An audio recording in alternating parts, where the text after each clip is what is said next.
సర్వేంద్రియాణం నయనం ప్రధానం అన్నారు కదండి.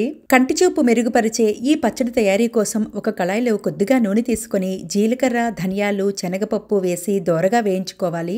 4 చల్లమిరపకాయలు, 2 ఎండు మిరపకాయలు వేసుకోవాలి. ఈ పచ్చడిలో చల్లమిరపకాయలు వేస్తే రుచి చాలా బాగుంటుంది. వేగిన వాటిని పళ్ళెంలోకి తీసుకుని అదే కళాయిలో కొద్దిగా నూనె వేసుకుని 2 ఉల్లిపాయ ముక్కలు దోరగా వేగిన తర్వాత కొద్దిగా చింతపండు వేసి స్టవ్ కట్టేయాలి. వేయించుకున్న వాటిని మిక్సీ జార్ లో వేసి బరకగా చేశాక చల్లగా అయిన ఉల్లిపాయ ముక్కలు వేసి ముద్ద చేసుకోవాలి. అదే కళాయిలో కొద్దిగా నూనె వేసుకుని 3 సార్లు కొద్దిగా నూనె మాత్రం వాడానండి, మీకు కావాలంటే ఎక్కువ నూనె వేసుకోవచ్చు. తాలింపు గింజలు వేసి వేగాక ఎండుమిరపకాయలు, తాజా కరివేపాకు వేసి ఉప్పు వేసిన నీటిలో బాగా కడిగిన పాలకూరను చిన్న ముక్కలుగా కట్ చేసుకుని వేసుకోవాలి. ఎప్పుడు పాలకూర పప్పులాగే కాకుండా ఈ రకంగా పచ్చడి చేయండి, మొత్తం వదలకుండా తినేస్తారు. ఇంకా నాకు రుబ్బి పెట్టుకున్న ముద్దను వేసి కొద్దిగా ఉప్పు, పసుపు వేసుకోవాలి.